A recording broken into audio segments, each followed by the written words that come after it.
Yun, good morning, church. Palakpakan natin ng Panginoon. Amen. Are you blessed? Amen. Are you blessed? Salamat sa Panginoon for the praise and worship team. Salamat din kay Brother Joel for leading us sa ating communion. Mga kapatid, kayo po ba ay masaya ngayon?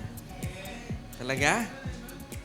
At sabi mo sa katabi mo, you are greatly blessed, highly favored, and deeply loved by your Abba. Amen. Alam mo, we are so blessed. Ito pong church natin, we are so blessed. Alam mo po yung first two songs na pinakinggan natin kanina, yung Sandigan, pares ang title yun. Yung una, Sandigan. Ito po ay original ng Solution Worship. Yun po ay sinulat ni Kuya Makoy. Yan. Ganda ng song, ano? Yung ikalawa naman, Jesus, ikaw ang aking sandigan. Original din po ng Solution Worship yun, ng church natin. It was written by Brother Joel. Yung Holy Forever, hindi po ako sumulat nun. Si Chris Tomlin yun, at saka si Jen Johnson, kundi ako nagkakamali. Yeah, grabe, ano, yung mga songs. I wish ko ako sumulat ng song na yun, pero hindi ako. So, mga kapatid, excited po kami today because sa atin pong ikalawang linggo ay patuloy po natin alamin ang biyaya sa atin ng Panginoon. Of course, every Sunday, tayo po ay binubusog ng salita ng Panginoon. Amen? So, kayo po ba ay excited na to hear the message of God? To hear the word of Christ? Amen? Parang ilan lang yung excited, mga kapatid. Amen? No, ito, sinisigawan nyo naman ako na sabay-sabay ngayon. So, happy Sunday, everyone. Binabati ko lahat ng mga kasama natin. Of course, gusto kong i-acknowledge sila Ate Sara at si Brother Jobs. Kanina ay aga. Inayaya pa nila akong mag-breakfast kay Nanay Josie. So, salamat ng marami for coming once again. And salamat din kay Nanay. Nandito pa rin si Nanay. Kalakas na. Ilang taon na si Nanay? 81, ano? 81. Parang 80 lang, ano? Talaga naman, pag nasa biyaya talaga, hindi nahahalatang edad. Amen. So, excited na kayo for the word? Ako excited talaga to give you the word. Tayo po muna ay manalangin. Aba, kami po ay hindi magkamayaw sa aming nararamdamang kagalakan sa umagang ito. Mula pa man kanina sa aming pag-aawitan ay talaga naman pong hindi po sapat ang bawat salita at pangungusap para aming ihayag ang aming pasasalamat sa iyong kabutihan. At dalayan ko, O Diyos, na patuloy mo kaming pamanghain sa pamamagitan po na aming pakikinig ng iyong salita. And that you would use me as your mouthpiece na maayos ko pong mailahad at maipahayag ang iyong salita sa umagang ito. Nang sa gayon, pagpala po ang bawat isang narunood. Gayon din po yung mga kasama namin mismo dito sa loob ng aming sambahan. At patuloy po namin itutuon ang aming mga mata sa iyong anak na si Kristo.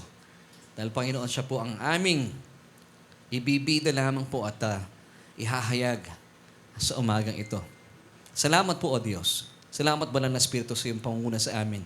At patuloy mo kaming dalhin sa isang napakayamang kapahayagan ng iyong biyaya. And Lord, this we pray and we thank you in Jesus' name. Amen and amen. Ngayon pong buwan ng Hulyo ay patuloy po natin alamin, gaya po nung last Sunday na pag-alaman natin kung ano yung tinatawag na spiritual adultery. Remember, yung pinag-usapan natin. Nakagawian natin bilang mga mananampalataya, akala natin pag sinasabing ikaw ay maligamgam, akala natin ikaw ay hindi mainit sa paglilingkod. Sabi nga ng iba pa mga katuruan, yung mga Kristiyanong 50% lang yung nagmamahal sa Diyos, at sila rin po ay nagmamahal ng 50% sa mundo. Ang tawag sa kanila ay mga maligamgam na Kristiyano. Pero hindi pala yun ang tinutukoy ng Biblia. Pag sinabing maligamgam, at sabi po ng salita ng Panginoon, ayaw ng Diyos ng maligamgam. Sana ikaw ay, sabi niya, ikaw ay malamig na lang, o kaya naman ay mainit. Ayaw niya ng maligamgam kasi pasintabi po sa mga kumakain sa umagang ito. Sabi ng Biblia, ikaw ay isusukan niya. Isusukan ka ng Diyos. So gusto ng Panginoon, dahil po na isa katuparan na at naitatag na ang bagong kasunduan ng biyaya. At ito po ay masaya kong ibabalita sa inyo dahil po sa mga tinapos na gawa ni Kristo sa krus ng Kalbaryo, tayo po mga mananampalataya ay wala na po sa lumang kasunduan ng kautusan dahil ito po ay paso na. Ito po ay wala ng saysay, kaya po marapat na tayo po ay maging conscious at bigyan po natin ng karangalan ng mga tinapos na gawa ni Kristo. At nang gayon ay magpasailalim po tayo sa bagong kasunduan ng purong biyaya. The new covenant of pure grace. So hindi po pwedeng mekos-mekos or mix-mix. Hindi pwedeng may konting kautusan. Hindi pwedeng may konting biyaya. Hindi pwedeng nagpapasailalim ka sa lumang kasunduan ng kautusan or the old law-keeping covenant. Tapos meron ka pa rin pagpapasailalim sa bagong kasunduan ng purong biyaya or the new covenant of pure grace. Hindi po pwede yun. Gaya po na aking pagbibigay po ng illustration sa inyo. Ang Krisyano pong ito, yung kanyang kaliwang paa nakatapak sa Mount Sinai, which represents the law. Yung kanang paa naman niya nakatapak sa Mount Zion, which represents grace. Now, ano po ang kinatatayuan ninyo? Nasaan kayo geographically speaking? If this is you today, ikaw ay nasa Babylon. At ang Babylon, it's a place of confusion. Ayaw po ng Diyos yun. Amen? Ang maligamgam po, okay lang sa mga giniginaw sa umaga. Hindi po mawawala ang inyong kaligtasan kapag maligamgam na tubig ang inyong pinapaligo. Naintindihan po ng Diyos yun. Pero sa pananampalataya, mas mainam po talaga bilang mga Kristiyano, tayo po ay magpapasailalim sa bagong kasunduan ng purong biyaya na kung saan ito po ay napaka-superior, masigit na superior sa lumang kasunduan ng kautusan. Dahil dito po, kung ikukumpara sa lumang kasunduan ng kautusan, ito po ay isang kasunduan sa pagitan ng Diyos at ng mga Israelita sa panguno ni Moises. Samantala kung bakit po superior ang bagong kasunduan ng purong biyaya, it's because this is a covenant between God and His Son, Jesus Christ. Sa lumang kasunduan po, sumalya ang tao, pumalya. Kaya po, niloob po ng Diyos na gumawa siya ng bagong kasunduan. At hindi po ito papalya. Alam niyo kung bakit?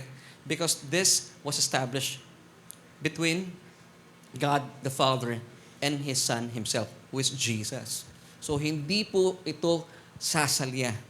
At ito po ay nakabase, ang mga pangako sa atin ng Diyos ay nakabase sa pagsunod at katapatan ng ating Panginoong Hesukristo. Kaya po tayo bilang mga mananampalataya, we are so confident, pwede nating sabihin that we are greatly blessed, highly favored, because we are deeply, take note deeply loved by our Abba. Hindi lang God, hindi lang siya Diyos sa atin. Siya po ay ating Ama. Wow! Praise God, ano? So dito po, alamin natin at nagsimula na tayo doon kaalaman last Sunday na ito pala ibig sabihin nun kapag ikaw ay nagpapasailalim sa dalawang covenant, once again, the old law-keeping covenant and the new covenant of pure grace, you are committing spiritual adultery. Ayaw natin yun. Kasi hindi naman natin team sa ngayon sana dalawa ang puso natin. Di po ba? Isa lang ang puso natin.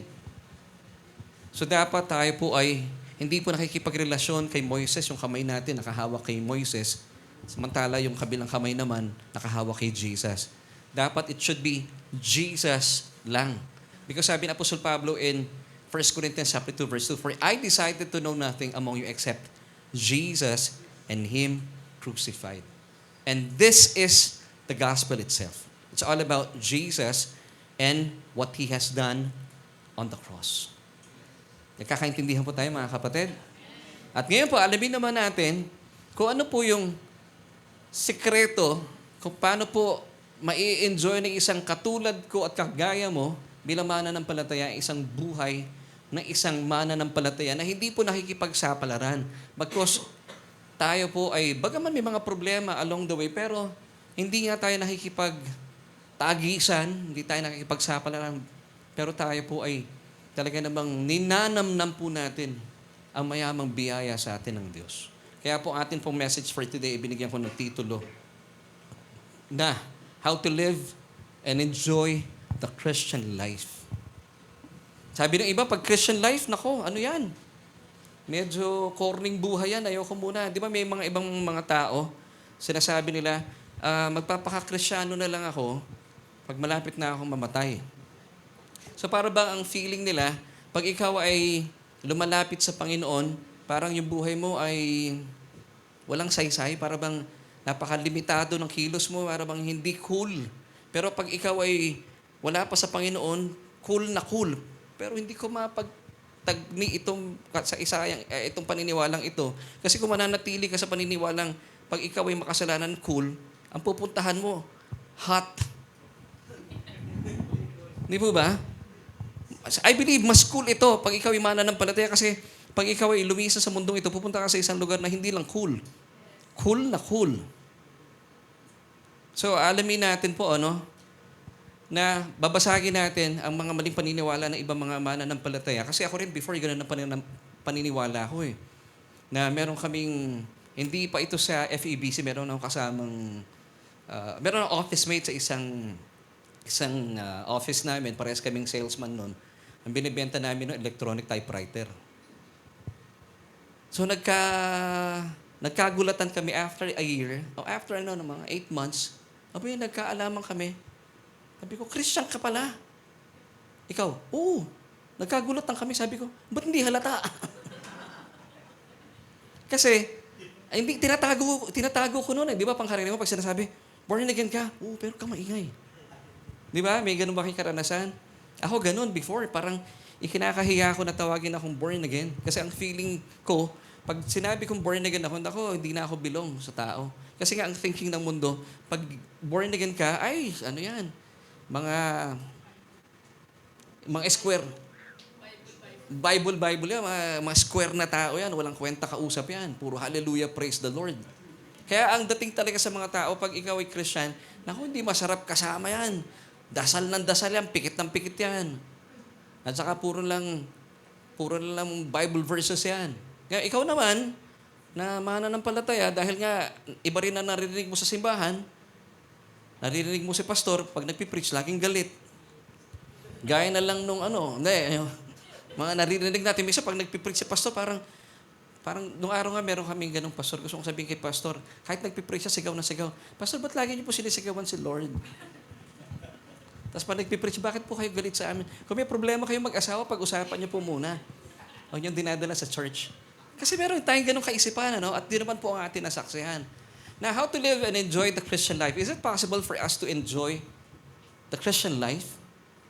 Yes. Kita niyo, sagot niyo, hindi kayo masyadong sure. Is it possible to live, not just live, but enjoy the Christian life? Yes. Galit naman kayo. Kaya ito yung question natin for today. Does being a Christian make life easier or harder? Does being a Christian make life easier or harder? Sabi no, iba no, naging Christian ako, parang lalong bumigat ang buhay ko eh. Sino po dito nagsasabing ganun? Siyempre, wala na magtataas ng kamay, di ba? Now, sa ating pag-aaral na ito, lalagyan ko ng 2 tanong. Okay, para maintindihan natin at matuntun natin kung talaga bang ka-enjoy ang Christian life. Para po maingganyo natin yung mga kaibigan natin, mga wala pang relasyon sa Panginoon. Meron pa ako narinig na ibang tao, sabi nila, ang dami ko ng problema, wag mo muna akong isama sa simbahan nyo. Parang mali, Now, I believe, meron tayong responsibility doon bilang mga mananampalataya. Kasi, kung nakikita nila sa atin, yung buhay na pinangako ng Panginoon in John 10 verse 10, nasabi ng Panginoong Jesucristo, na parito ako para bigyan kayo ng buhay na ganap at kasaya-saya. Samantala, ang mga narinig natin mga katuruan sa maraming grupo, maraming relihiyon, pag ikaw ay naging Kristiyano, kung si Kristo ay naghihirap, asahan mo ang paghihirap sa buhay mo. So ngayon, paano mag-aakma yung sinasabi ng John 10 verse 10, I have come that you might have life and that you might have it more abundantly. Sandali lang, Lord. Sabi mo, life abundantly, pero sabi ng mga preaching sa ibang mga grupo, ng mga relihiyon, pag ako'y naging Kristiyano, kung si Kristo ay naghirap, ano ka, sinuswerte? Maganda buhay mo? At pag nag-preach ka naman ng mga bagay na magaganda, bibigyan ka ng label na, prosperity gospel yan. So, by the grace of God, alamin po natin, does being a Christian make life easier or harder? So, 2 tanong po ang pag-uusapan natin at sasagutin. The first one is, madali ba maging Kristiyano? That's the first question. Then the second question is, madali bang magpaka-Kristiyano? So dito muna tayo sa isa. Sagutin natin. Madali bang maging Kristiyano, or in other words, madali bang maligtas? One time, nag-uusap kami ni Brother Junex, yung nakita niyo pong kumakanta dito.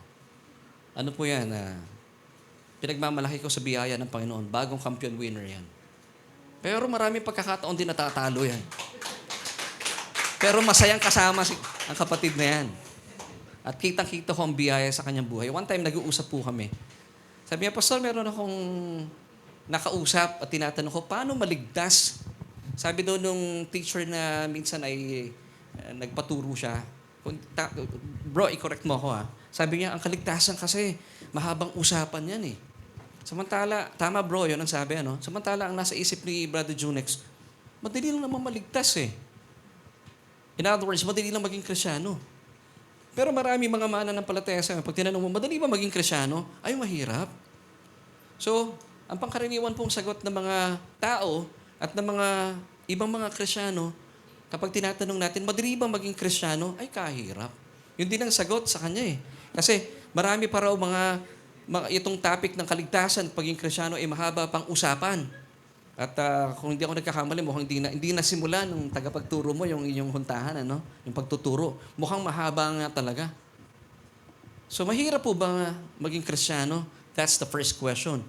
Alam niyo po, sa larangan po ng relihiyon, mahirap po maging Kristyano. Pero sa larangan po ng Ebanghelyo, kadali lang maging Kristyano. Sa larangan po ng relihiyon, makikita po natin kapag ang isang simbahan po ay nagtuturo ng relihiyon o ng Ebanghelyo, ang tawag ko dito, kapag hindi po Ebanghelyo ang inyong napapakinggan, ang tawag ko dito, ibang kwento. So ito yung relihiyon. Sa relihiyon, ang itinuturo po kasi dito, pinagyayaman ng relihiyon, ng mga simbahan nagtuturo ng relihiyon, yung kakayahan ng tao. So nakabase ito sa kakayahan mong sumunod para pagpalain ka ng Diyos, para iligtas ka niya. So, you have to do more for you to receive more from God. So, you have to do something for you to be blessed by God. So, nasa effort ng tao. Actually, this is the old law-keeping covenant way. Because the old law-keeping covenant way is based on man's ability to perform. Yung kanyang kakayahan to fulfill the law perfectly. Mga kapatid, it should be perfect. Hindi pwedeng 99.5%. Hindi pwedeng 99.9%. Hindi pwede, Lord, isa na lang naman ang mali ko. Sabi ng Biblia in James chapter 2 verse 10. For whoever shall keep the whole law. Ilan ang 10 commandments, bro? Kuya Junex, ilan ang 10 commandments? Diba, hirap kang sumagot, di ba? Ilan ang 10 commandments? Siyam. Isa na lang, mali pa. Sabi ng James chapter 2 verse 10, for whoever shall keep the whole law and yet stumble in just one point, he is guilty of all. So mablay ka sa isa, sa 10. Actually, ang hinihingi po ng kautusan, hindi lang 10 commandments. Kasi meron po tinatawag pa Levitical commandments. So all in all, yung 10 commandments na 10, hindi po siya 9, 10 siya, plus the 603 Levitical commandments or laws, dapat po ito ay composite whole, hindi po ito pwedeng paghiwalayan. So it should be 613. You fulfill the 613 commandments, mga kapatid. Hindi pwedeng 612. Na pag hindi mo nagawa ito, you are guilty of all. So that's religion. That's the old law-keeping covenant. Kaya po maraming mga tao talaga, kapag nagpapasailalim ko dito, it's so impossible for you to be a Christian. Mahirap talaga. Hindi mo kakayanin. Pero under the new covenant of pure grace, it is based on Jesus' perfect performance on the cross. It's based on His obedience to the will of the Father. Kaya po madaling maligtas. Madaling maging Kristiyano. Kaya po, ang meaning ng Ebanghelyo, good news. Wala pong bad news sa good news. Amen? Kaya pag sinabing good news, tayo po ay sumasaya. Saka ba naman nakarinig ng good news na nalulungkot ka? It doesn't make sense, mga kapatid. Amen, church? So, ang kailangan po natin gawin, kasimple lang. Makinig ng salita ng Panginoon. At dapat, alam natin, at malinaw sa atin, pag pumunta po kayo sa church, May nagtanong sa akin ito before, Pastor, paano ko malalaman if I'm hearing the true gospel of Jesus Christ? Sabi po ng Biblia, let me give you 1 Corinthians chapter 2, verse 2. Sabi ni Apostol Pablo, it should be centered on Jesus and His finished work on the cross. Kaya po dito sa ating church, lagi nyo mapapakinggan, finished work of Christ on the cross. So nakasentro kay Kristo at sa kanyang mga tinapos na gawa sa krus ng Kalbaryo. Kasi hindi po nanatiling, ibinigay lang ng Diyos ang kanyang bugtong na anak, tapos wala siyang ginawa. Kasi kung wala pong ginawa ang Panginoon, halimbawa, ito yung turo ng relihiyon, binigay ng Diyos si Kristo, tularan natin si Kristo, tapos hindi siya namatay sa krus ng Kalbaryo, pupulutin po tayo sa kangkungan. Tapos biglang bumalik ang Panginoon sa langit, wala siyang ginawa. Pupulutin tayo sa kangkungan. Lahat po ng gulay sa bahay kubo, pupulutin tayo doon. Pati sa sayote. Naalala ko yung sayote na yun, yung batang sayote boy. Kawawa naman yung batang. Napanood niyo yun sa Facebook? Lahat ng ginawa niya na pagsusumikap, lahat ng napapanood niya, puro sayote. Napanood niyo yan? Ay, hindi kayo in.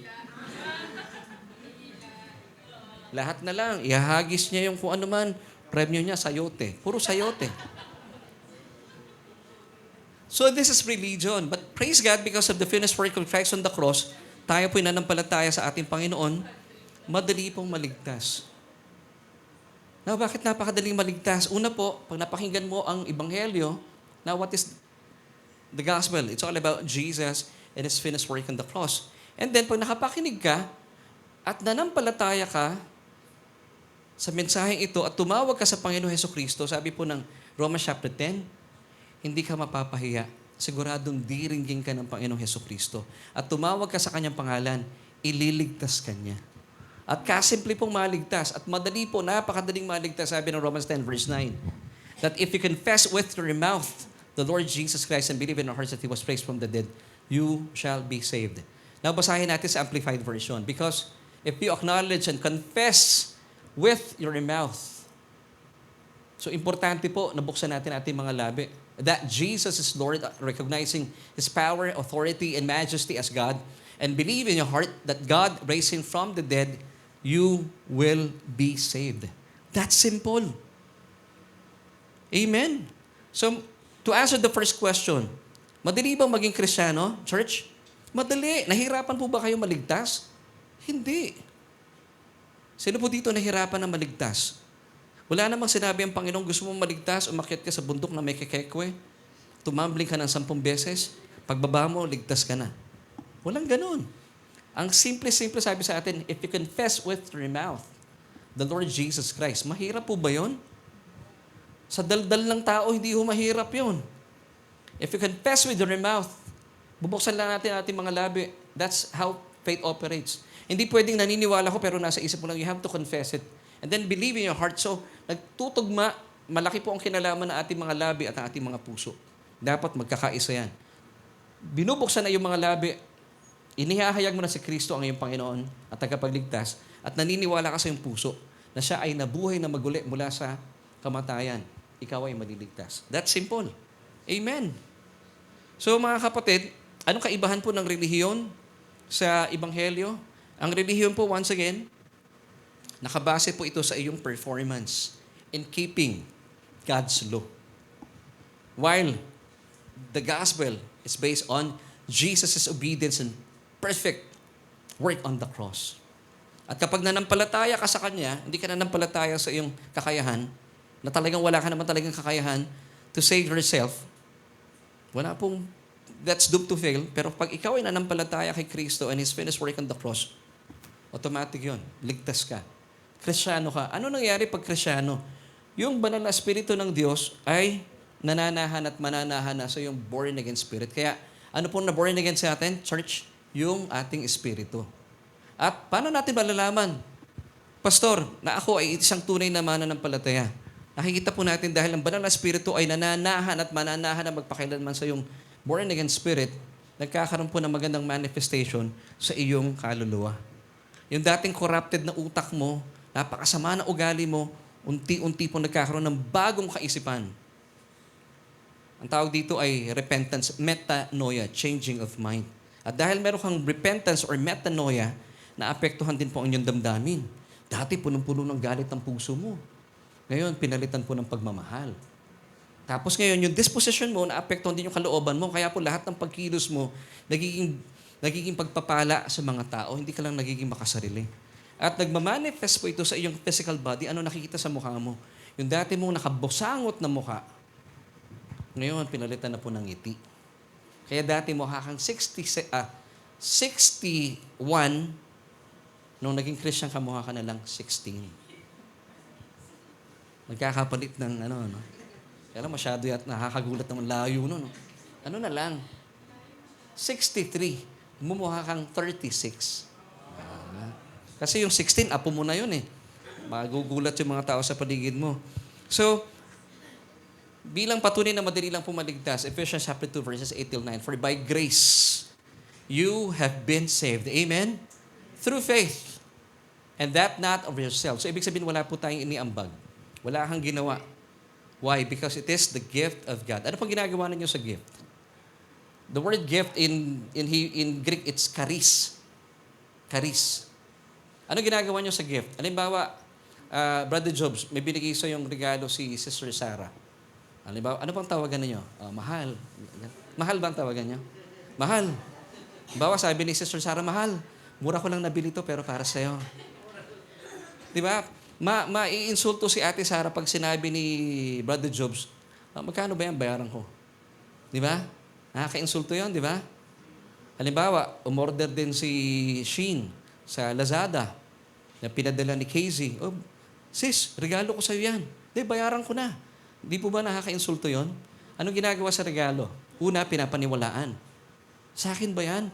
And then, anong susunod na gagawin mo? You say thank you. And then, anong gagawin mo? Yung bumili at nagbigay sa'yo, use it. So, ganun din po ang biyaya. Paniwalaan natin, tanggapin natin, and then use it. Put it in application. So, pag may tinatanggap po tayong mensahe, knowledge po iyon, no? Huwag po mananatiling knowledge yun. Lagay natin, ipamuhay natin. Ang tawag po doon, nagiging wisdom na. Hindi po tayong uri ng mga mananampalataya. Ang dami mong alam, Bible verses. Ang tindi mo mag-post sa Facebook. Yun, na-rapture yung Facebook account mo, ikaw naiwan. Ang dami mong alam, pero hindi mo isinasa pamuhay. Marami ka lang head knowledge, pero wala kang wisdom. Pero po dito tayo sa church, yung mga natututuhan natin, amen, ipinapamuhay po natin. Amen? Amen! Anong tawag doon? Wisdom. Hindi lang parang tanggap ka ng tanggap, oo, alam ko yan. Pero kulang po sa gawa. Yung pong ating paggawa ay bunga po na ating kaligtasan. Hindi ka gumagawa para maligtas. Kaya nakikita sa iyong mabubuting gawa dahil ligtas ka na. Bunga po iyon. Hindi tayo gumagawa ng mabuti ay para pagpalain ako ng Diyos. Hindi ka nagbibigay sa church para pagpalain ka. Hindi. Kaya ka nagbibigay, kaya mo binibigay din ng serbisyo mo sa church because alam mong pinagpala ka na. Ligtas ka na. So that's the difference. Ang relihiyon, puro na lang hingi ng hingi sa'yo. Sige, para pagpalain ka ng Diyos. Hindi po ang ebanghelyo. Kaya ka nagbibigay ng sarili mo, nagbibigay even ng resources mo para sa church. Kasi alam mo, pinagpala ka na. Amen. That's the big difference. Amen. Nakukuha niyo po, church? Amen. So ito po ang maganda talaga. Muli po ang sinasabi po na talata, kung bakit po hindi mahirap maging Krisyano dahil po ang kaligtasan, ay biyayang inilaan sa atin. Biyaya, kaloob. It's a gift. Kaya po yung biyaya sa Greek, charis. It means gift. So pag may nagbigay ng gift sa'yo, paniwalaan mo, huwag mong babayaran. Receive it. Kagaya mamaya, may nararamdaman ako, may magbibigay pa sa akin. Nararamdaman ko lang. Tatanggapin ko talaga yan. At hindi ko babayaran yan. Alam niyo kung bakit? Kasi po yung magbibigay din, pagpapalain din ng Panginoon yun. Amen. Nung araw, nahihiya pa ako pag may nagbibigay. Para bang, nakukonsensya ako. Pero nung natutuhan ko ang biyaya, hindi, gusto niya magbigay. Kasi blessed na siya eh. At naging daluyan siya ng pagpapala ng Panginoon. Kahit po tapos na birthday namin nila, Kuya Albert at saka ni Ate Ina, alam ko may magbibigay po sa amin. Pero huwag kayong mag-alala, ang pinakamainam po ninyong regalo para sa amin, panalangin. Para sa akin, prayer talaga for the ministry and for our family. Naku, napakaganda pong regalo niyo yun sa amin. Amen. Amen, church.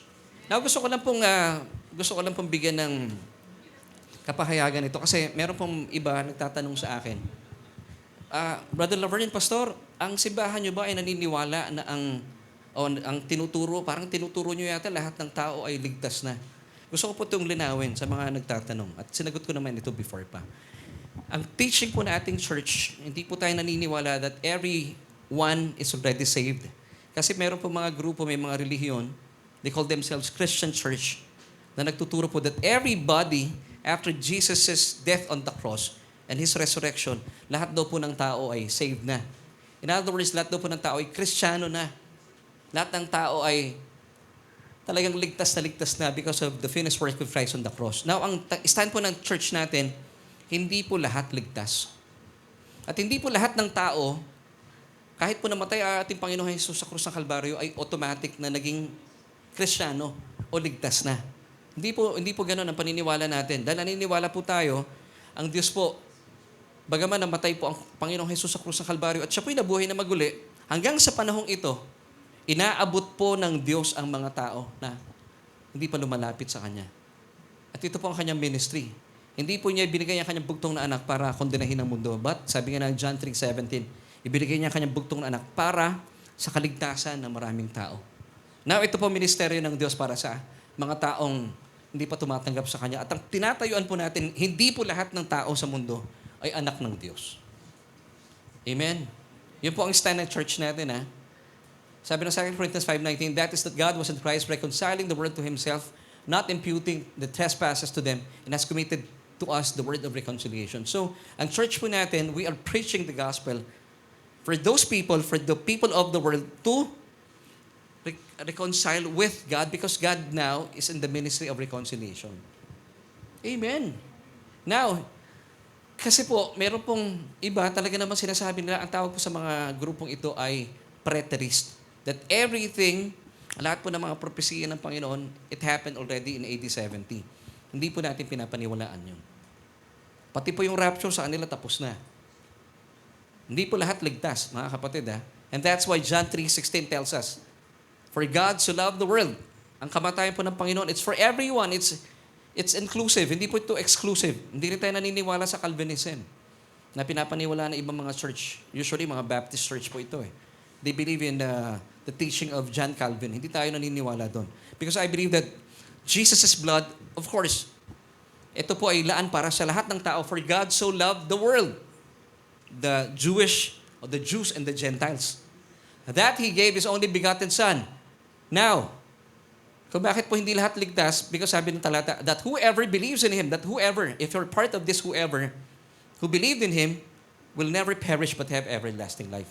Pero kapag patuloy mong nire-reject ang Ebanghelyo, hindi mo tinatanggap si Jesus, hindi ka part ng whoever. Kaya nga sabi ng talata, that whoever believes in Him, parang conditional, pastor. Hindi po. Ang tao po kasi nilikha tayo ng Diyos na may free will as free moral agent. Hindi ka ima-manipulate ng Diyos. Kasi ang hirap naman makipagrelasyon sa isang taong parang robot. Nung nililigawan ko si Mrs., hindi ko sinabi sa kanya, mahalin mo ako. Kiss. Ang pangit naman nun, sasabihin niya, oo, Laverne, mahal kita. Ang pangit naman karelasyon ng ganun. Di ba? Ang gusto ng Panginoon, bilang Diyos na matuwid at may katuwiran, binigyan niya ang tao ng karapatang mag-isip at magdesisyon ayon sa kanyang kaalaman at judgment. Amen. So, hindi po lahat ng tao ligtas. Hindi po lahat ng tao ay anak ng Diyos. Sino po yung mga magiging Kristiyano at maliligtas at magiging anak ng Diyos?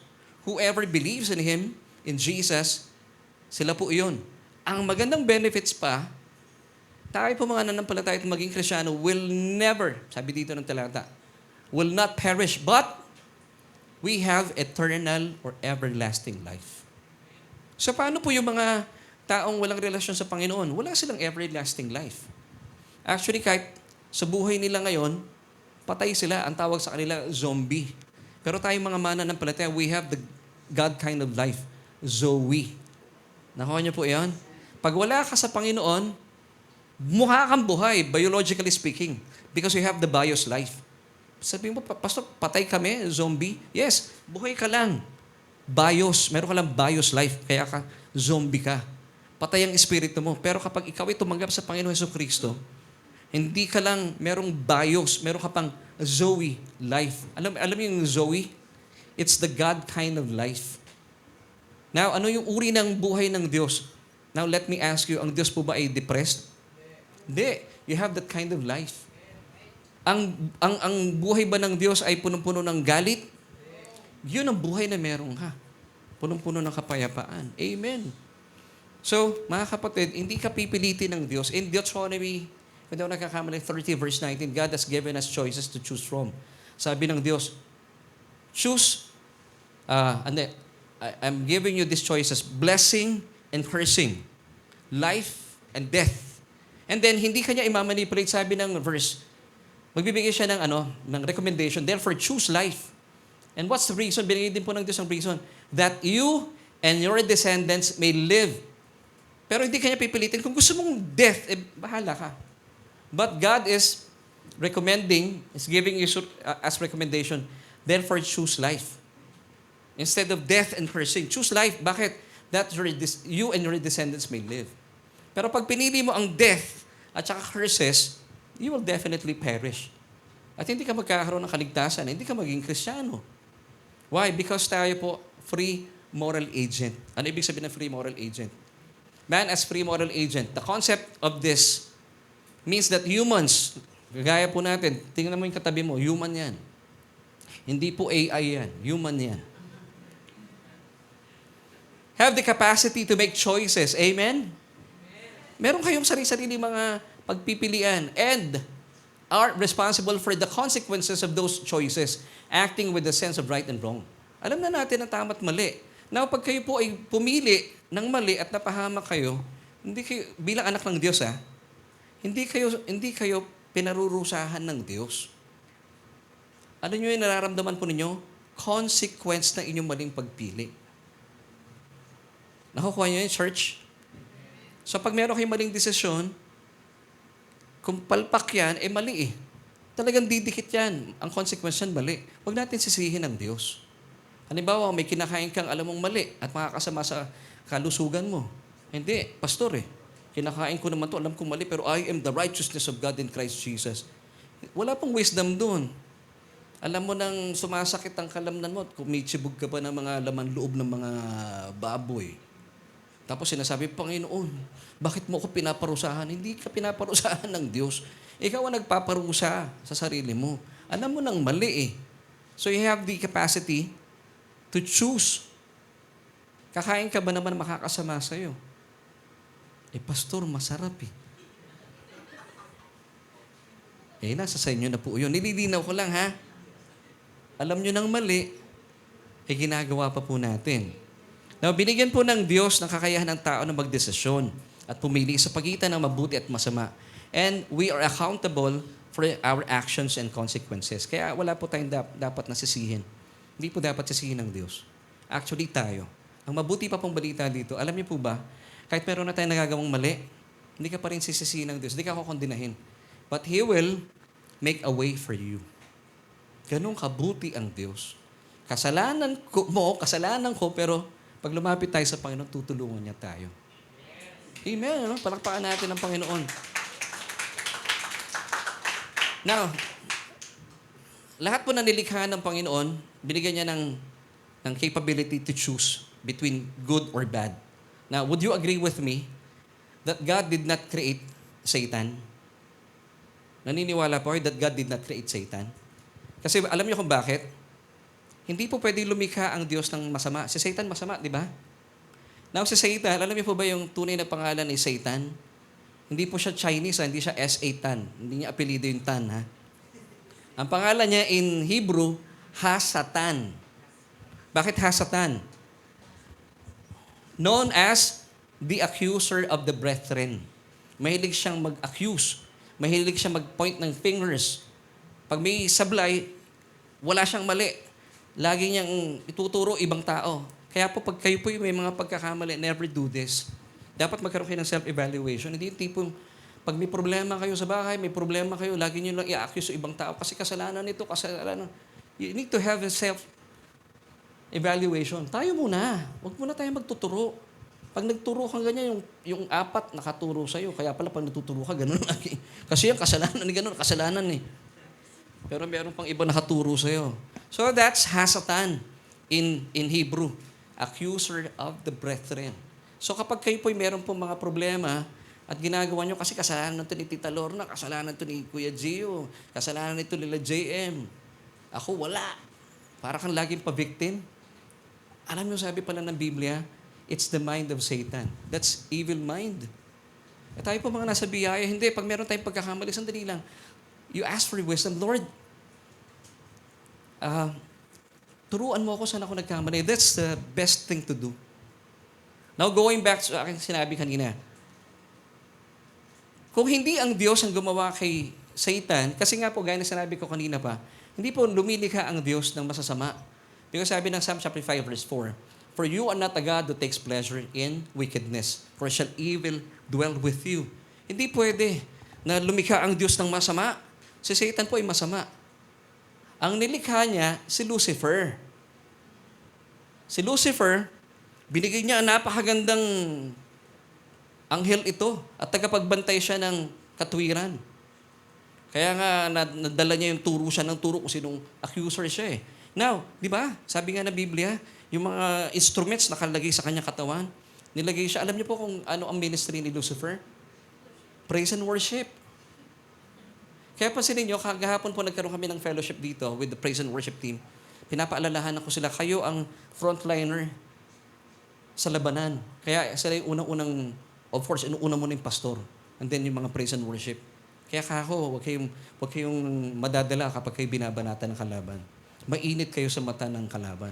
Kasi si Satan yun ang kanyang ministry. Now, sa sobrang ganda niya, ang next question, sino lumikha kay Satan? Si Lucifer mismo. Nung siya po yung nagkaroon ng pride. Amen? So when Lucifer became corrupted by pride, he became Satan, leading to his downfall. And pride is the mother of all sin. Yung pong word na pride, yan po ang nakasulat sa Bible. Sa panahon natin sa ngayon, kapag kayo po'y punong-puno ng pride, or in other words, ang ginagamit ng termino ng mga tao ngayon, merong entitlement attitude. Masyadong self-seeking, masyadong self-centered pride ito eh. Yun po ang naging downfall ni Satan. Masyado siya nakatingin sa kanyang sarili. Gusto niya palitan ang Diyos sa kanyang trono.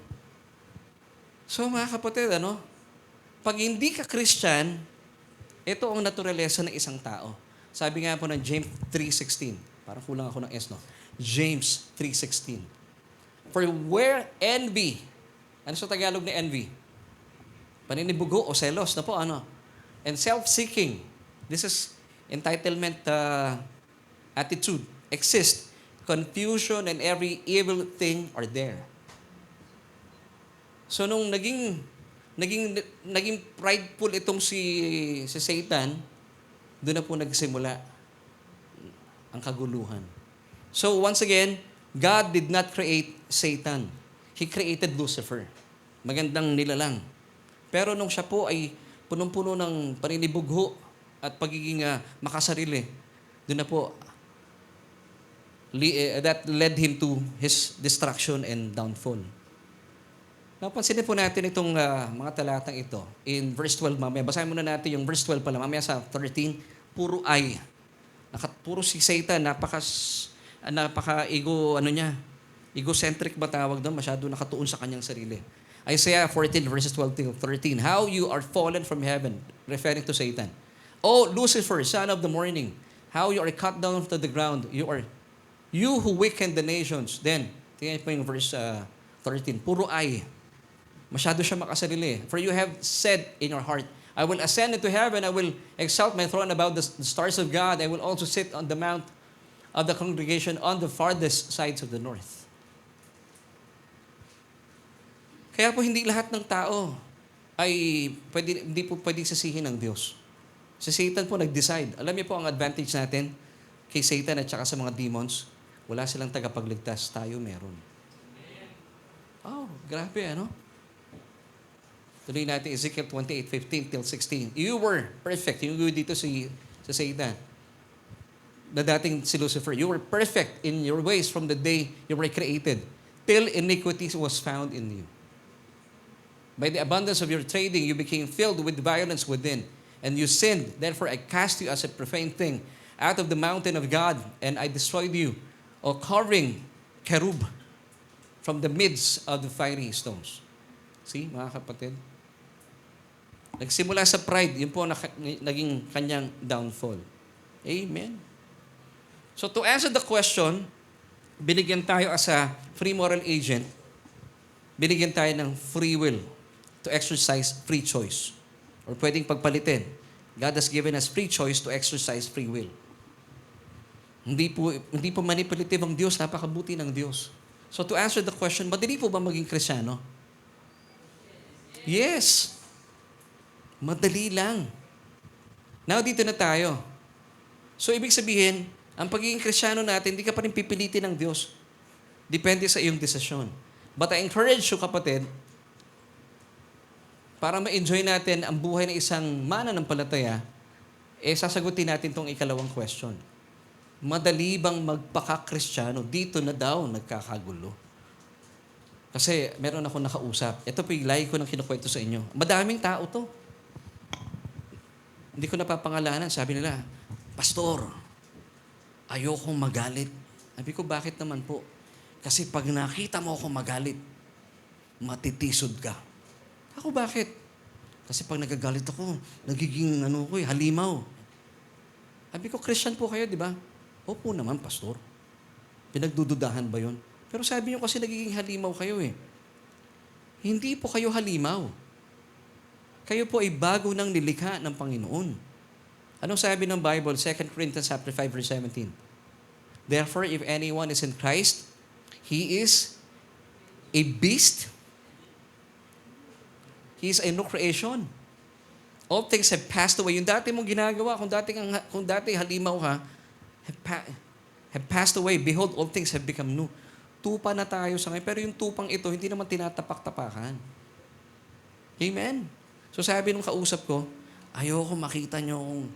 Kasi Kristiyano ko, totoo yun. Pati boses nagiging Romy Diaz pala, no? Nasaan si Romy Diaz? Meron tayong kasama dito nga. Nasaan na si Kuya Makoy? Kaya ni Kuya Makoy yun. Pumasok na. Ay, sayang, hindi yun nakilala si Romy Diaz. So pag okay siya si Fernando po. O yan, di ba? Parang si Kuya Nat lang pumorma. Pag nagagalit, nagiging Romy Diaz na. Hindi po ganun ang Kristiyano. Amen? Therefore, if anyone is in Christ, he is a new creation. All things have passed away. Amen? Kung dati kang mainit na ulo, dati yon. Dati kang palamura, dati yon. Dati na lang, pag tinatanong ko, nakasinghay ka lagi. Pero ba kayong kilalang taong ganon? Oy, pare, kain na. Oh, hindi pa. Para bang lagi ang taas ng pitch. Hindi ka na yun. Malumanay ka na ngayon. Kaya sabi ko dito sa kausap ko, hindi na po kayo halimaw. Ang problema lang sa kanya, meron siyang wrong believing. Kasi akala niya, di sige na, madaling magiging Kristiyano. Mahirap magpaka-Kristiyano. Alam niyo kung bakit nahihirapan sila magpaka-Kristiyano? It's because they are not hearing the message of the gospel. Akala po kasi ng mga tao sa ngayon, sinasabi nila, naalala ko pag may mga baguhan na dumarating sa church, tanggapin niyo ang Panginoon.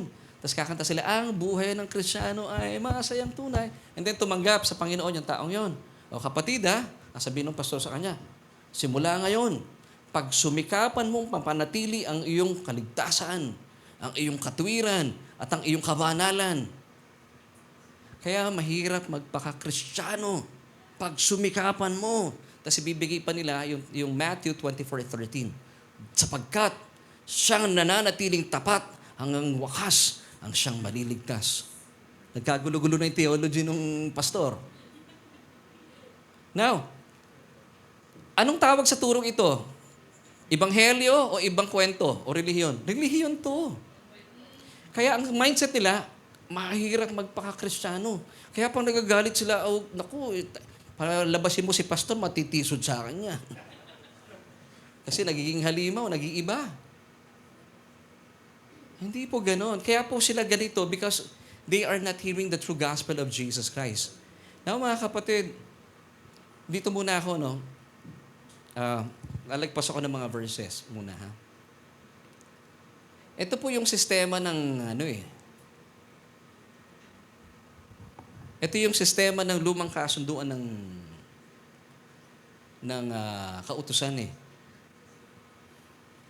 Pinipilit nila yung kanilang kakayahan para sila ay mapanatili nila ang kanilang kaligtasan, ang kanilang katwiran, ang kanilang kabanalan. Sabi ng Galatians 5:4, those of you who are trying to be justified or made righteous, or pwede nating sabihin, trying to be holy, by the law, have been cut off from the Messiah, you have fallen away from grace. So kapag pinipilit mo ang sarili mo at pinapaniwalaan mo yung turo na yan ng iyong church, na kailangan mo mapanatili ang iyong kaligtasan, kabanalan, ang iyong katwiran, sabi ng talata, you have been cut off from the Messiah. Ikaw ay naputol na mula kay Kristo. You have fallen from grace. This is grace. This is the law. You have fallen from grace. So, ibig sabihin, saan ka nagpapasailalim? Sa kautusan. Wala ka sa biyaya. Kaya ka nahihirapang magpakakristyano. Tuloy natin. Romans 3:20. Therefore, by the deeds of the law, kahit gawin mo ng gawin yan, mapanatili. Pag sumikapan mo, panatili ang iyong kabanalan, patwiran, ang iyong kaligtasan. Sabi in Romans 3:20, therefore, by the deeds of the law, no flesh will be justified in God's sight. Why? Because by the law is the knowledge of sin. So the more po kayo nagsusumikap using the law, you are fallen from grace, and then napapagyaman pa ang kaalaman mo sa sin. Now, mga kapatid, para po malinaw sa atin, ang old law-keeping covenant, it is not the gospel. It is not the gospel. Ang gospel po, it's all about Jesus and His finished work on the cross. Amen? Church, gusto ko linawin lang po ito, Kaya po, hindi magtutugma talaga yung theology na marami mga mananampalataya. Kaya hirap na hirap sila magpakakristyano. Because, ang kautusan po, for your information, ibinigay po ng Diyos para maintindihan natin at makita natin ating mga sarili kung gaano tayo makasalanan. And then, we would come to realize, kailangan natin ng tagapagligtas. And that's why God provided and sent His Son into this world, not to condemn us, but to save us. So that's the purpose. Hindi mo gagamitin ang kautusan, hindi kanya kayang pabanalin. Romans chapter 7, verse 12. Hindi kanya kayang, hindi ito magliligtas sa iyo, hindi ang kautusan. Kaya nga po hindi siya mabuting balita eh. Hindi rin po ito magpapabanal sa inyo. Ano bang mindset ng banal? Pag sinabi bang banal yung maliliit maglakad? So ibig sabihin, pag pastor kami, dapat, kaya pala parang napakabigat ng tungkulin ng mga pastor. Para bang, dapat ang pastor ay mahina ang boses. Diba may mga relihiyon na ganun? Pagpalain ka, anak. Yun ba yung banal? Yung parang lagi nilang mahaba yung damit na, Kaya ako, pag dumarating ako sa bahay, sumasalubong si Arian, anak, pagpalain ka na may kapal. Yun ba yung banal? Na pag nagbabayad kayo sa jeep, Mama, praise God. Sa alabang lang po. Tapos papara ka, yung para mo, mabagal ma. Mama, bababa na po ako. Hallelujah. You are greatly blessed, Mama. Highly favored and deeply loved by God. Yun ba yung banal? Alam niyo ba ibig sabihin ng banal? Set apart unto God. Hiniwalay na po tayo ng Diyos sa mundo. Tayo po ay nakalaan na sa Diyos. We are set apart. Alam niyo yung the opposite of holy? Unholy. Hindi. Of course. Pero ang opposite po ng holy, it's common. Pangkaraniwan.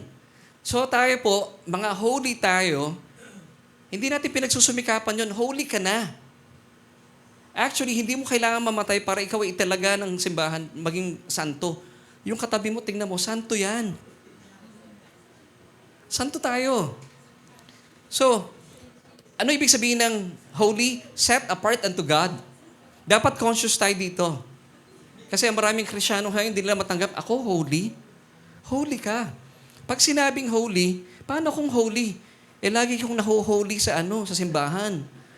Lagi kong naho-holy sa kalsada pag nagda-drive ako. Hindi po yun. Pag sinabing holy, you are uncommon. Pag hindi ka holy, you are common. Pag holy ka, you are set apart unto God. Pag hindi ka holy, you are set apart to the world. Now, paano makikita sa atin ang pagiging holy? Kapag ang mundo po ay malungkot, ikaw ay punong-puno ng galak. That's being holy, that's being uncommon. Ang mundo po, natural sa kanya, natatakot. But because we are holy, due to the finished work of Christ on the cross, kung ang mundo po ay natatakot, tayo hindi. Ang mundo po, walang kapahingahan. Tayo punong-puno ng kapahingahan. Ang mundo po magulo because they are not holy. Tayo po ay punong-puno ng kapayapaan at kapahingahan. That's being holy. Are you getting this, church? Kung ang mundo po ay punong-puno ng kaabalahan, puro worry, puro overthinking, tayo po hindi. Nag-overthink tayo. Lord, wala pa man akong pambayad ng kuryente, alam ko you will provide for me.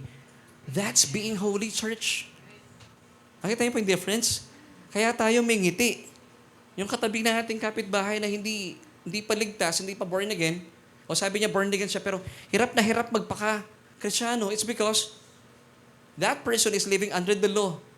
Napapakinggan niya relihiyon. Kaya siya punong-puno ng takot. Pero tayo, alam natin ang Ebanghelyo, it's all about Jesus and His finished work on the cross. Siya po punong-puno ng takot, nakamangot, nagtataka siya, bakit?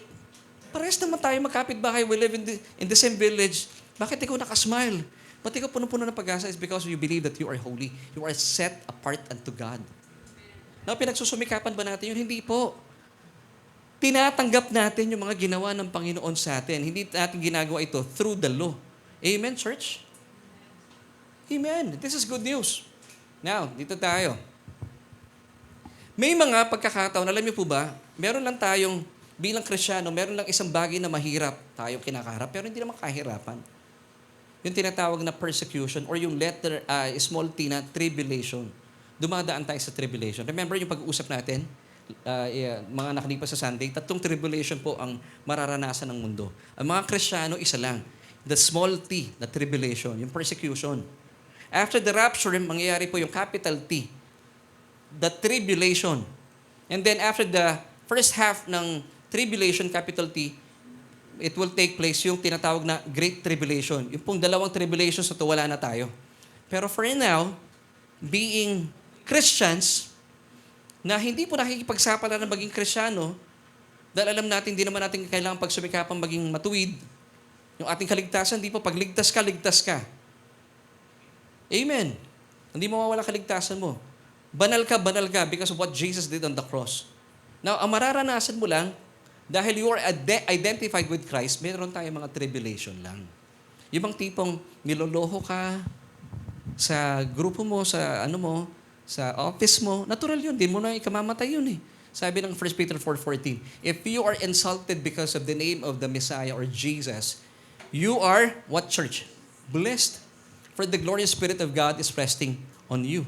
Amen. Yan lamang po ating mararanasan. Now, bakit po patuloy nahihirapan yung ibang mga Kristiyano na mabuhay o magpaka-Kristyano? It's because hindi nila napapakinggan ang tunay na ebanghelyo ng Panginoong Hesukristo. Still, many churches today, akala nila ang pagiging banal at matuwid, it's something that you have to do. No, it's a being. Tayo po, yung atin pong tinatamasang katwiran, hindi naman galing sa atin yun eh. Hindi naman tayo naging righteous because of what we have done.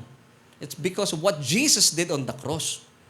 Hindi rin po tayo banal dahil tayo po ay malumanay magsalita, umipikit-pikit ng mabilis, at mabagal maglakad. Hindi. Kaya ka banal dahil ikaw ay hiniwalay na ng Diyos para sa Kanya. You are set apart unto Him. Yun ang dahilan. Amen? Nasusundan niyo po ako, church? Ito mga kapatid natin, ito sa mga nanonood po, hindi po kayo magiging matuwid dahil may ginagawa kang katwiran. Mali po iyon. Righteousness is a gift that you have to receive and believe. Kasi marami po mga mananampalataya sa ngayon, kaya kayo hirap na hirap magpaka-Kristyano kasi nandun kayo sa mindset na kailangan kong gawin ito. I have to do this for me to be blessed by God. I have to pray more, to receive more from Him. Yung iba talagang pagod na pagod. Dapat pray without ceasing. Meron pa ako nakitang church, I think, panahon ng COVID. talagang, praise and worship. Akala nila, makakayanan nila. Inabot yata ng buwan po yun sa Amerika. All throughout yun magdamag. Kasi paniniwala na pray without ceasing, 24 hours prayer, dire-diretso, para pagpalain sila ng Panginoon. Ngayon, tigil na rin. Hindi po. Tayo, we pray without ceasing. Kahit po naglalakad kayo, lahat po ng ginagawa nyo, it's pleasing before God. Why? Because you are holy, you are the righteousness of God in Christ Jesus. Now, ito po anyaya ng Panginoon sa inyo. Ang konteksto po dito ng Panginoong Hesukristo, huwag kang mabuhay sa ilalim ng lumang kasunduan. This passages found in Matthew 11:28-30 was written directly to the Jewish people kasi nasa ilalim sila ng kautusan. But this verses also is written for us believers. Para hindi tayo mahirapang magpaka-Kristyano. Amen? Basahin ko po sa inyo Matthew 11:28-30. Are you tired, worn out? Burned out on religion? See, ayaw ng Panginoon ng religion. Come to me. Sabi ni Jesus, come to me. Hindi niya sinabing, come to your pastor. Come to Jesus mismo. Get away with me. And you'll recover your life. I'll show you how to take a real rest. So, mukhang yung taong kinakausap dito, pagod na because ang context po nito ay mga Jewish people under the law. Walk with me and work with me. Watch how I do it. So sabi na parang, tingnan mo kung paano ko ginagawa. Learn from me. The unforced rhythms of grace. I won't lay anything heavy or ill-fitting on you. Wow! Hindi siya magbibigay ng pabigat sa atin. Keep company with me and you'll learn to live freely and lightly. Amen. So how to live and enjoy the Christian life? By learning, ano sabi dito? By learning the unforced rhythms of grace. Wow, paano yun? Aalamin na natin ngayon. Ito pa lang po yung message ko. Ito pa lang tayo magsisimula. Intro pa lang yung kanina, mga kapatid. Intro pa lang yun. Acts 13:39. And by Him and by Jesus, everyone who believes in Him is justified or made righteous. Wala kang ginawang matuwid, pero dahil na ikaw ay nanampalataya kay Kristo, ikaw ay matuwid sa Kanyang harapan. From all things, take note from which you could not be justified by the law of Moses. Kaya po marami nahihirapan. Pag sumikapan, sabi ng pastor nila, pag sumikapan mo maging banal, maging matuwid sa harapan ng Diyos. At pag sumikapan mo, mapanatili ang kaligtasan mo. Alam nyo, nung tayo po yung mga makasalanan, wala ka naman nagawa para maging Kristyano, di ba? Anong sa tingin mo? May kakayahan ka ngayon na iligtas ang sarili mo? It doesn't make sense. So tayo po ay blessed because of Jesus' obedience to the Father. So lahat po ng ginawa niya, beneficiary lang po tayo. So church, gusto ko po kayong bigyan ng kaalaman at mabilisan lang po ito by the grace of God para po maintindihan natin. Meron pa mga passages sa Biblia na seemingly akala natin inuutusan tayo ng Diyos. Ibang tipong, yan, naalala ko itong mga bibigay kong talata. So magiging isang verse na lang po tayo dahil kulang tayo sa oras. Meron pong sinasabi, Laverne tinanggap mo na ang Panginoon, umayos ka. Alam niyo po, marami tayo napapakinggan mga grupo ngayon, mga relihiyon. Sinasabi nila sa mga tao, talikuran mo ang kasalanan. Is it possible? Hindi pwede. Kapag yung tao, makasalanan pa, hindi niya kakayanin talikuran ng kasalanan niya. Bakit? Bilang makasalanan, natural sa kanya ang gumagawa ng kasalanan. Amen? Hindi mo pwedeng sabihin sa ibon, huwag ka mag-tweet, magmiyaw ka. Ibon siya Nagugulat po ba kayo pag nakakakita kayo ng aso na tumatahol? Hindi naman, di ba? Amen? So bakit? Natural sa kanya yun. So yung isang makasalanan, kung ba't siya nagkakasala? Kasi makasalanan po siya. Hindi mo pwedeng sabihin sa taong yun. Talikuran mo kasalanan mo, hindi. Kaya nga binigay ng Diyos si Kristo. Pero maraming relihiyon yung po ang binibigay na bigat sa mga tao. Now, pwedeng dalawang bagay. Yung taong ito, kung ba't hirap siya maging Kristyano, unang dahilan, pwedeng hindi pa po talaga siya Kristyano. First and foremost. Are you getting this, church? Hindi siya pwedeng ipamuhay yung pagiging Kristyano dahil hindi siya Kristyano. Hindi pa niya tinanggap si Kristo. Kaya puro siya effort. Pagdating ng January, marami siyang resolution. Hindi na ako kakain, hindi na ako mag-extra rice. Pagdating ng February, balik na naman siya sa mga inasal. So that's doomed to fail. Kasi pag nag-rely tayo sa ating kalakasan, di ba? Now, second reason, pwede po itong taong ito, Christian siya, pero mali po yung tinatanggap niya mensahe. It's not the gospel. Hindi ebanghelyo ang naririnig niya, ibang kwento. Now, tuturuan ko po kayo, kapag meron kayo napapakinggan sa Biblia, nababasa, na mga tila mga passage na nag-uutos, ang tawag po dito ay mga imperative verse. Ano ibig sabihin imperative? It's a forceful command. Ito ay talagang sapilitan. You have to do this. For example, yung John 3:7, you must be born again. It's an imperative verse. You must be born again. Pero may bibigay ako sa inyo verse na alam kong mas pinoproblema na maraming Kristiyano. Now, once again, imperative statements or imperative verses, it's a forceful command. Ibig sabihin, you have to do it. Tama po, Teacher Nelly, di ba? Profesora yan, si Teacher Nelly. Hindi ko matanong si Eman mathematics ang tinuturo hindi bagay Pero tama ba, Eman? Di ba? Tama. So pag sabihin nyo po, imperative. Pag sinabing imperative, it's a forceful command. Kailangan mong gawin. Now, what is imperative? Tingnan natin sa diksyonaryo. Something that is imperative, letter A, command, order siya. Okay? Nag-agree si Teacher Nelly. Letter B, it's a rule, it's a guide. Letter C, an obligatory act or duty. Letter D, an obligatory judgment or proposition. So it's a forceful command na minsan ginagamit po ito ng ibang mga tagapagturo at napipressure yung mga mananampalataya. Now, tuturuan ko kayo kung paano magbasa ng Bible. Na para hindi kayo nahihirapang magpaka-Kristyano. Actually, pag Kristyano ka, hindi na mahirap. Because sabi ng Panginoon, learn the unforced rhythms of grace. Biyaya pa rin. Pati po yung pagsunod natin sa Panginoon, biyaya pa rin. Wala kang inaambag doon. Just have to blend with Jesus. You have to learn from Him. Now, part po na ating learning, nagba-Bible study tayo, tinuturuan kayo ng pastor po ninyo. So, yun ang aking responsibility. And I love doing it. Hindi po mabigat sa akin ito. Masarap pong ginagawa. Ang sarap ng trabaho ko. 1 Peter chapter 1, verses 15 till 16. Ito po yung isa sa mga talata nagbibigay ng pabigat sa mga mananampalataya kasi po mali ang pagtuturo nung iba. So ito po ay alamin natin. It's an example of imperative verses. But as He who called you is holy, siyang tumawag sa iyo ay banal. Ito po ay may parallel verse in the Old Testament. You also be holy in all your conduct. Imperative po yan, ha? You also be holy in your conduct. Dapat maging banal ka sa iyong kaisipan.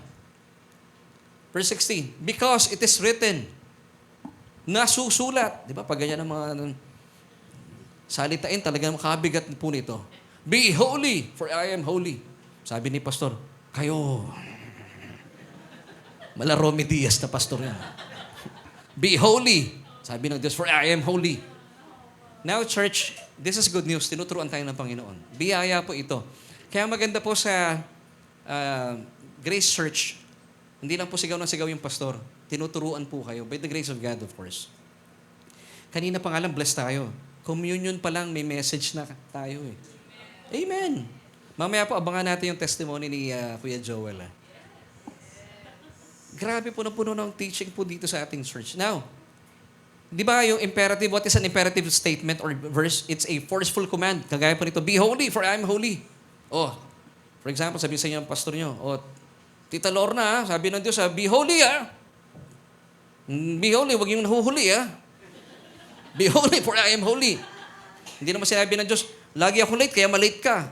Hindi yun, be holy. Hindi holy Be holy for I am holy. Maging banal ka dahil banal ako. Nasasamid si Tita Lorna. Tamo, nananakit pa, Kuya Gio, no? Buti na lang, punong-puno ng kapatawaran si Kuya Gio. Sasaktan.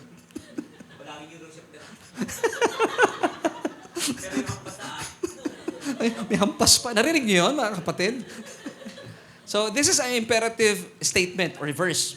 Now, in every imperative verse sa isang chapter, may kaakibat po yun indicative statement or verse. Ano ibig sabihin ng indicative? Pag sinabing indicative, it's from the word indicate. Ano na yung nakapaloob? Meron ng inilaan. Kung bakit kaya nating maging banal, it's because meron ng ginawa ang Diyos. Hindi dahil sa meron kang gagawin. Now, are you getting this? Ulitin ko Kaya binigay yung verse na to, be holy for I am holy. indicative, sinasabi ng indicative verse, meron na siyang ginawa, past tense. Hindi yung tinuturo pang karaniwan na, meron kang dapat gawin. That's religion. The gospel is, in every imperative verse, meron pong indicative. Kaya it's so easy for us to be holy because God is holy, because God already provided something sa atin through the finished work of Christ on the cross. Nakukuha niyo po iyon? So kaya pala hindi mahirap magpaka-Kristyano kasi may ginawa na. Ginawa na. Hindi gagawin pa. May ginawa na past tense ang Diyos para sa atin. Ito po ay sa pamagitan ni Kristo Jesus. Wow! So ibig sabihin, pag meron kang gagawin, meron na gumawa para sa iyo, anong pong gagawin na lang natin? Manampalataya. Halimbawa, may sinabi dyan sa labas, sabi ni Teacher Nelly, may pagkain dito. Kakain na lang kayo. Alam nga naman sabi mo, ano po iluluto ko? Para naalala ko yung mga AI ngayon, nagluluto, di ba? Nagluluto po kayo. Hindi, nagsuswimming. Parang ganun yung mindset eh. So, ibig sabihin, meron na. Ano lang gagawin natin? Tatanggapin na lang. Papaniwalaan na lang. Now, let me give you this verse. 1 Peter chapter 1, verse 3. As God's divine power has given po ba is past tense? Ibibigay pala o naibigay na? Naibigay na. Has given to us some things. All things. That pertain to life sa ating buhay. And godliness sa pagiging makadiyos. So, dahil po may ginawa na ang Diyos as His divine power has given to us. Yung us dito, believers. Kristiyano na, kaya hindi nahihirapang magpaka-Kristiyano is because as God's divine power has given to us all things na may kinalaman sa ating pamumuhay, sa ating buhay at pamumuhay at sa pagiging makadiyos. Now, paano? It's through the knowledge of Him.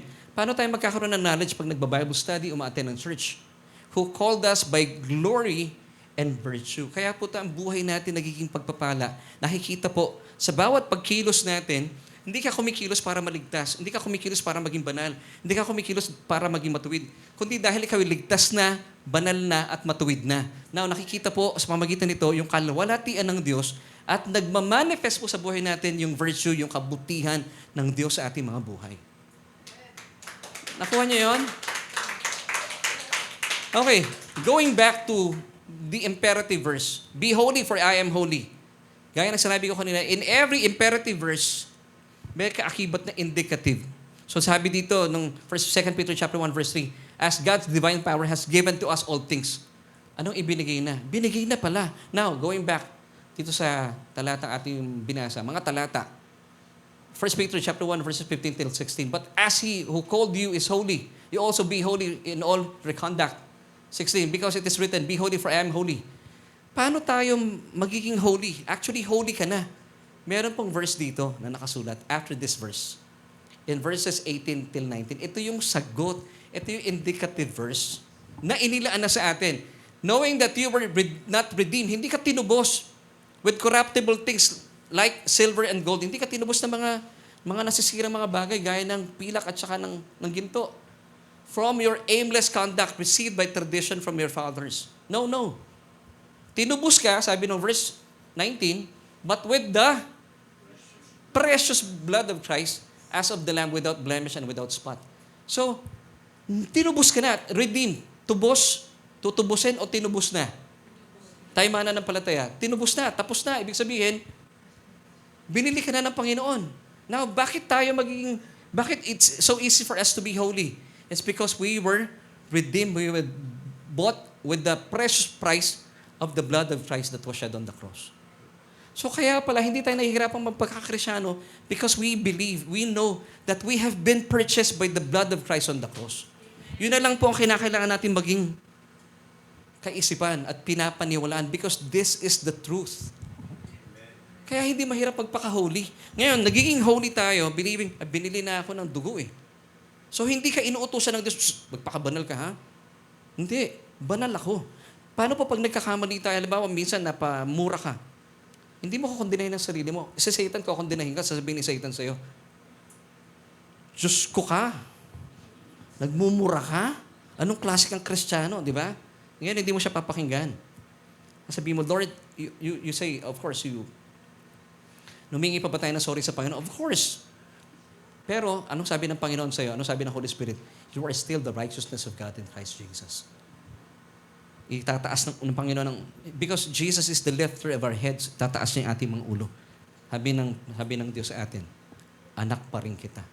At hindi mo ginagawa ang natural sa iyong pagmumura dahil ikaw ay binili ko sa dugo ko. Ikaw ay banal at matuwid sa aking harapan. So dapat yun ang consciousness natin.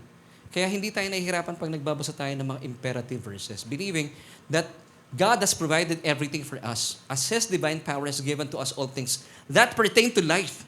Pag binabanatan kayo ng kalaban sa inyong buhay at pamumuhay, pin-provide na ng Diyos lahat ng pangailangan mo. And also to godliness. Pagiging makadiyos, pag kino-contest kayo ng kalaban, abogado ang kalaban eh. Huwag mong pansinin, talunan na yun eh. Paniwalaan mo. Sabi niya, Diyos ko day, ganyan ba ang Kristiyano? Huwag mong pansinin. Alam mo sa sarili mo, you are the righteousness of God in Christ Jesus. Ikaw ay banal. Bakit po kayo banal? Because you were bought with the precious price. That was the blood of Christ that was shed on the cross. Yun yung matibay nating ebidensya. Amen. Palakpakan natin ng Panginoon. Galing, ano?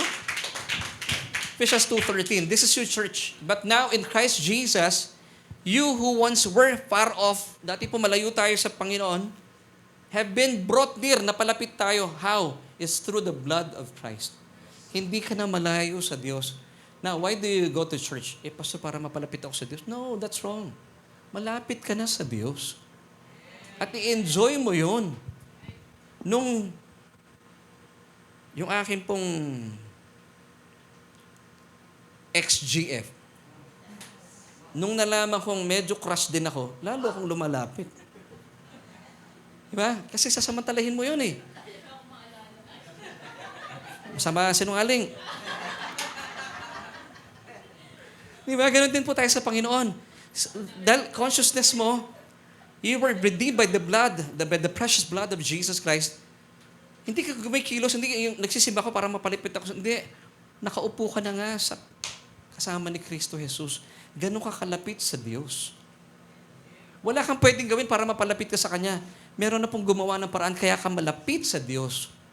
At kung bakit ka banal at kaaya-aya sa Diyos, it's all because of what Jesus has done on the cross. Kaya po tayo, we have this confidence, pwede nating sabihin sa sarili natin that I am greatly blessed. Di ba? Di ba, pag kayo po yung malapit at kilala kayo ng mga kilalang tao, di ba, minsan pinagmamalaki natin yun. One time may nagtanong sa akin, sino dito may kakilala sa Manila City Hall? Sabi ko, ako may kakilala. Si Yorme. Ang problema, hindi niya ako kilala. Pero kilala tayo ng Diyos at kilala natin siya. Di ba? Kaya tayo greatly blessed and highly favored. At di natatapos doon. We are deeply loved by our Father pa. Wow, gaano ka ka-bless, mga kapatid. At ito pangahawakan natin. Dati malayo tayo kay Kristo, but today, we are so near because of the precious blood that was shed on the cross. Kaya po excited ako every Sunday to give you the message. This is good news. Kaya po kayo mga kabataan, kapag alam mo, mahal na mahal ka, pagpalagay mo na hindi ka mahal ng mga magulang mo, ano naman, mahal ako ng Diyos ko. Walang dahilan para magwalwal ako sa buhay. Gagawin ko bilang banal, ang ginagawa ng isang banal. Kasi banal ka. Sabi mo sa katabi mo, banal ka. Santo ka. And this is the truth, mga kapatid. This is the truth. Question, let's go back to our question. Does being a Christian make life easier or harder? Actually, mas madali. Amen? Ang isang Kristiyano, na hindi siya nahirapang naging Kristiyano, kapag siya yung naging Kristiyano at nakakaparinig ng tamang mensahe ng Ebanghelyo, hindi mahirap sa kanyang magpaka-Kristiyano. Amen? Solution for today. As a child of God, know who you are and what you already have in Christ and live a life that is freely and lightly. So yung indicative po, it tells us, yung indicative verses, it tells you what you are, who you are, and what you already have in Christ Jesus. Yun po yung tinatawag na indicative. Kung anong meron ka na. Kung sino ka kay Kristo, ano na ibinigay ng Diyos sa iyo sa pamamagitan ni Kristo. That's indicative. So once again, solution. As a child of, pwede natin basahin ng sabay-sabay. 1, 2, 3. As a child of God, know who you are and what already have in Christ and live a life that is freely and lightly. Does being a Christian make life easier or harder? Actually, mas madala, easier pa. Actually, it's the easiest. Now, let me give you Matthew 11:28. Maganda pong kabisaduhin niyo po ito before we end. Sabi ni Jesus sa atin, are you tired, worn out, burned out on religion? Come to me. Get away with me and you'll recover your life. I'll show you how to take a real rest. Walk with me and work with me. Watch how I do it. Wow, praise God. Learn the unforced rhythms of grace. I won't lay anything heavy on or ill-fitting on you. Keep company with me, and you'll learn to live freely and lightly. Church, that's how you live and enjoy the Christian life. Amen and amen. Amen. Purihin na Panginoon. Pwede po ba natin siyang palakpakan? Hindi po ba? Kabuti na ating Panginoon. Amen. Naniniwala kayo napakabuti ng Panginoon? Hindi po ba? Now, gusto ko muna kausapin po yung ating mga nanonood and even po dito sa church. Kung kayo po ay wala pang relasyon sa Panginoon, hindi po mahirap hindi mahirap maging Kristyano. At kapag kayo po naging Kristyano na, dahil po sa pinag-usapan natin, mapapatunayan nyo, hindi rin po mahirap magpaka-Kristyano. Lahat ng madadaling bagay ay ibinigay sa atin ng Diyos. Lahat po ng mahihirap na bagay, inangkin ni Kristo sa krus ng Kalbaryo para hindi po tayo mahirapan. Ganon tayo kamahal ng Diyos. Now, gaya po na sinasabi ng verse kanina na binanggit ko na, Romans 10 verse 9, if you want to have a life that is full of rest, alam mo, sabi po ng Biblia, you just have to agree with God. Sabi ng Romans 10 verse 9 that if you confess with your mouth, bibig po ang kailangan, the Lord Jesus Christ, and believe in your hearts that He was raised from the dead, you shall be saved. That's simple. So, kung gusto niyo pong tanggapin ng Panginoong Hesukristo, pray this prayer with me. Sabihin niyo po ito, O Diyos, kinikilala kong aking sarili na walang kakayahan para iligtas sa aking buhay. Kaya naman, kinikilala kita, Jesus, at tinatanggap kita sa aking buhay bilang aking Panginoon at sariling tagapagligtas. Dahil naniniwala po ako na sa iyong kamatayan sa krus ng Kalbaryo, winakasan na ang kasalanan ko. At makalipas sa 3 araw, ikaw ay binuhay ng iyong Ama mula sa kamatayan, na siyang nagbibigay ng patunay at patutuo na ako bilang anak ng Diyos ay matuwid na at banal sa harapan niya. Salamat po, O Diyos, sa kaloob na kaligtasan ito. Sa pangalan ni Jesus. Amen and amen. Congratulations. Kapatid, welcome to the family of God. Sobrang saya ko talaga na tayo po ay merong Diyos na napakabuti. Tayo po tayo. At bago po tayo magtuloy-tuloy at manalangin, awitan po muna natin ang pasasalamat ng Panginoon. At indeed, He is holy. And that's why we are holy. Amen. He is holy forever. All creation cries, holy. You are lifted high.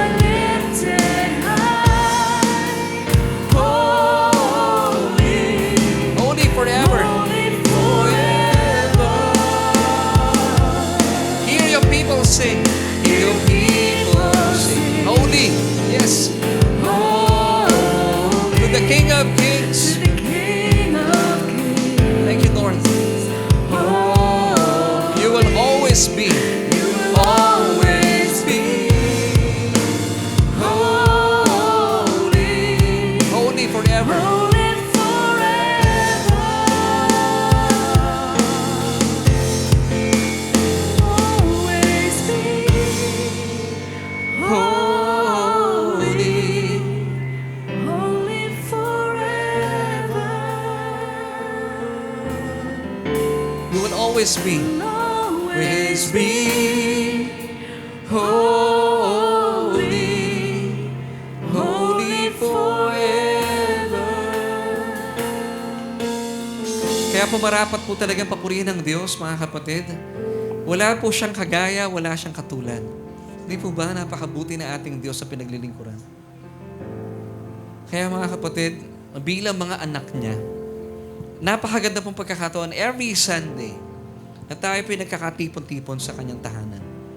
Hindi para pagalitan niya, hindi para kondenahin ng Diyos, but para kanyang pagbuntunan ng kanyang nananaganang pag-ibig, biyaya at pagmamahal. Mahal na mahal po kayo ng Diyos.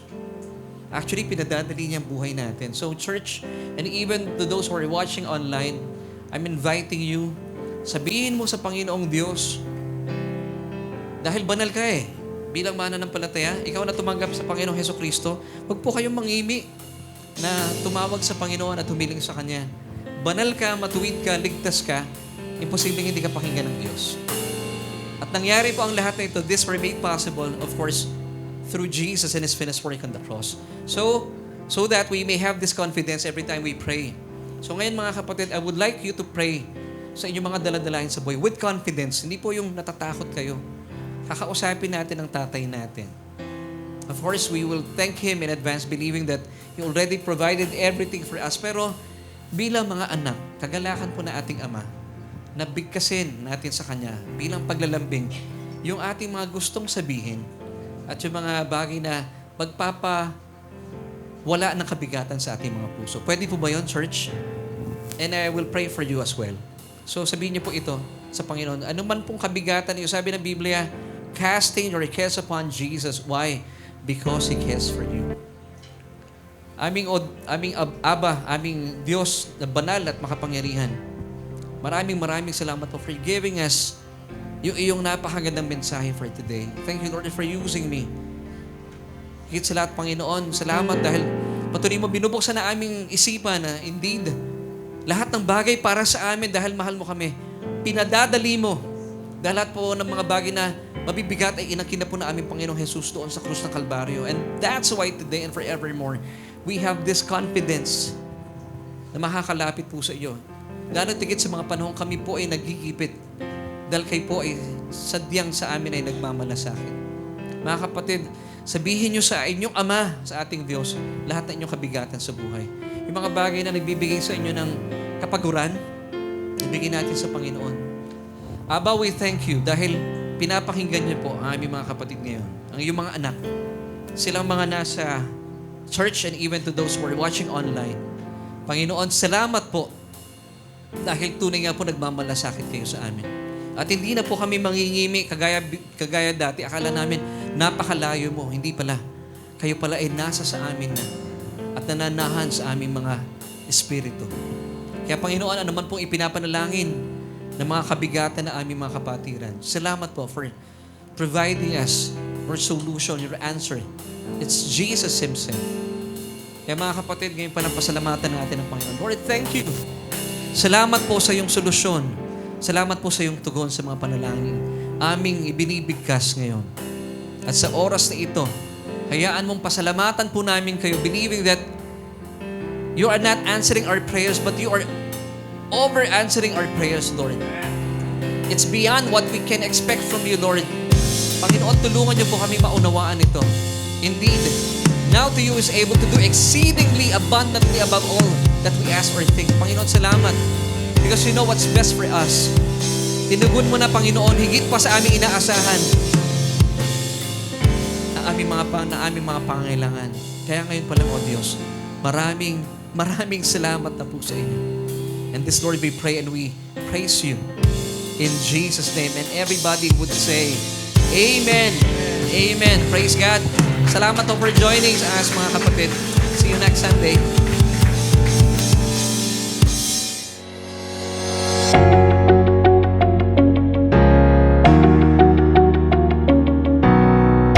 Amen! Thank you, Lord, sa panibagong revelation na nakuha namin today. Naku, napakarami kong natutunan. Ikaw ba? Let us know in the chat box kung ano yung mga favorite takeaways mo, ano yung mga nagrema sa'yo from our message for today. Now, let us continue to honor and worship our Lord Jesus Christ by giving our tithes and love offering. But before that, let me remind you guys na ang inyong tithes ay para sa inyong home church. Pero kung kayo ay bago and you considered Solution Grace Church as your home church, here are the ways on how you can give your tithes and love offering. You can see it here on the screen on how you can give. Pwede nyo kunin ang aming account number or kung nasa labas kayo ng Pilipinas, pwede nyo i-scan ang QR code ng aming bank account. Thank you for being a faithful tither and a generous giver. As we give our tithes and offering to the Lord, let me pray for you. Heavenly Father, we thank you that we can give to you. In this form of giving our tithes and offering, we honor and we worship you. We believe that this is not about us, but you alone. And I declare blessings and favors on us today and in the coming days and weeks. In Jesus' mighty name, amen. Thank you for joining us today on our Sunday online worship celebration. My name is Emma, and we hope to see you next week. Keep this in mind. You are greatly blessed, highly favored, and deeply loved by God.